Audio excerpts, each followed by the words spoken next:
Look, I don't have a purse or makeup, and I only use lotion because I have combination skin. The kid smirked.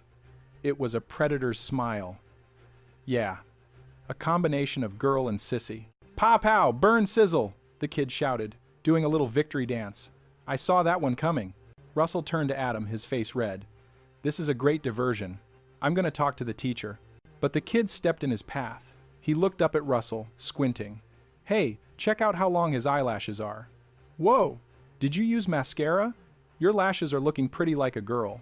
Are not, Russell shouted, his voice cracking. He was arguing with a fourth grader, and he was losing. Badly. Yeah, that's what you are, the Maybelline girl, the kid crowed. Ba-boom! Russell looked at the teacher, who was too far away to hear. He looked at Adam, who was shaking with silent laughter. He realized, with sinking horror, that he had no retort. The logic of the playground was absolute, and he had been defeated. Chapter 4. Guilt and Diamonds. The atmosphere in the Bingham apartment was thick with unspoken tension. Jeff sat on the couch, staring blankly at the television. He felt dirty. He felt confused. He felt like a traitor to his marriage vows, all because of a rogue physiological reaction to a neck rub. Audrey walked in, looking fresh and cheerful. She noticed him rubbing his neck. Hey, you okay? Jeff jumped. With what? You're holding your neck.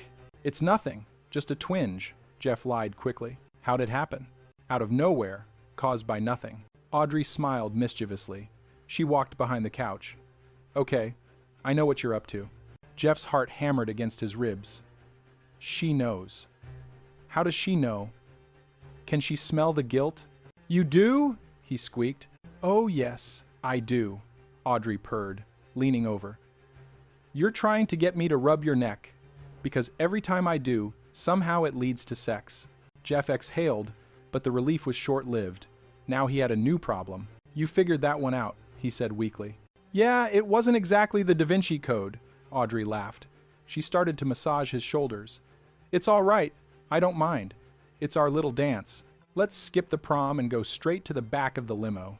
Come on. She moved to kiss his neck. Jeff flinched. The memory of the earlier incident, the Jennifer incident, was too fresh. He couldn't do it. It felt wrong. It felt like double dipping in the pool of intimacy. Wait. Hold on, Jeff said, standing up abruptly. I can't. Audrey stared at him, bewildered. Oh, why not? I feel dirty. Yeah, me too, Audrey said suggestively. No, I need to take a shower. Me too, come on. She grabbed his hand. I can't, Jeff pulled away. Oh, you playing hard to get? Really, no. Audrey, I said no. Listen, it's just that no means no. He walked away toward the bathroom, leaving his wife standing in the living room, completely baffled. Jeff Bingham turning down sex was like a shark turning down a swimming stake. It violated the laws of nature. Audrey stood there for a moment, processing. Then the doorbell rang. She went to answer it, still frowning. It was Jennifer. Oh, you're using the elevator? Jennifer asked, looking past Audrey. Taking the stairs, Audrey replied automatically, distracted. Jeff, what? He is acting so weird. Oh, I left the stove on fire, Jennifer said quickly, turning to leave. Who is it? Jeff called from the bathroom. It's Audrey, the person whose face you just slammed the door on, Audrey yelled back. Then she turned to Jennifer, blocking her escape. Sorry, I didn't see you behind me. Yeah, I was yelling, hey Jen, what the hell is going on? Jeff is acting super weird. Jennifer bit her lip. She was a terrible liar. You are acting weird. What's going on? Audrey demanded. She had that look the wife radar was pinging. Jennifer sighed. So, Jeff didn't tell you about the thing? No, he didn't. Why don't you? This is funny. You're gonna laugh, Jennifer started, her voice high and nervous. I like to laugh, Audrey said, crossing her arms. She did not look like she was preparing to laugh. Okay. Earlier, Jeff helped me lift the couch back onto the rug. It's the rug I got at ABC Carpet. Remember, I asked you to look at it with me because we're friends, have been for 3 years, rich history together. I'm not laughing yet, Audrey cut in. Okay, Jennifer swallowed. Jeff hurt his neck. I massaged it. He felt much better. So, well, Jennifer whispered, leaning in. He felt so much better, he gave me a standing ovation. Without standing up. Audrey's eyes widened. Oh, what? I used to do therapeutic massage. This happened all the time, Jennifer explained rapidly. I don't think it's a good time for you to brag about how good you are, Audrey snapped. No, it's a physiological response, completely innocent and accidental. I was hoping Jeff would tell you and it would be all worked out and I wouldn't have to be involved. Oh, you're involved, Audrey said, pacing. You got involved the second you started rubbing my husband. Only because his neck hurt. You don't think I was really trying to make a move on him, do you? No, I don't. Audrey sighed, her anger shifting targets. I'm just mad. Why didn't he just tell me? He probably didn't know how to bring it up. Yeah, I guess he needs your help for that, Audrey said sarcastically. Sorry, still kind of mad? Look, I'm sure he's just embarrassed, Audrey admitted, her anger cooling into annoyance.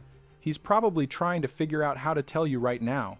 Yeah, probably, Jennifer agreed. I'll give him a chance to be honest, Audrey decided. At that moment, the door opened. Jeff walked in. He was sweating. He was holding a small velvet box. Hey, Jeff said, his voice unusually high. Hey, you're back, Audrey said, eyeing him like a hawk. Yeah. Look, I'm sorry I ran out of the apartment before, but I have an explanation. You do? Audrey raised an eyebrow. Yes. I'm so glad. Well, you're going to be even gladder, because I ran out to buy you this. He thrust the box at her. Audrey opened it. Diamond earrings. 2 of them. Whoa, those are beautiful, Jennifer said from the corner. What did I do to deserve these? Audrey asked, her tone dripping with suspicion. Or what did you do? Nothing. Just because I love you. I'm glad you like them. It makes me feel good. I'm going to go get a beer.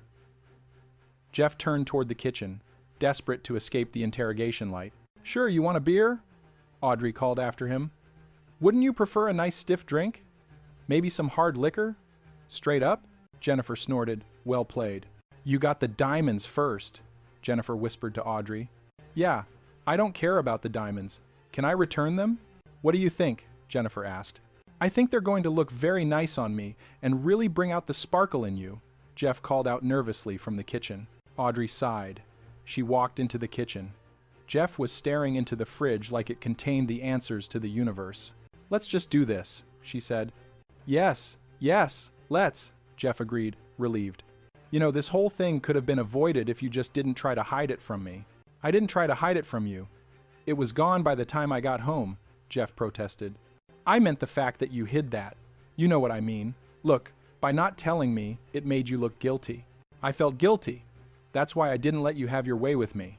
Oh, well, you are lucky you didn't, Audrey said, leaning against the counter. Why? Why, for bachelorette parties. I've gone to those Chippendale shows and gotten all worked up. And I was happy to finish what those hairless, oily freaks started. Jeff grimaced.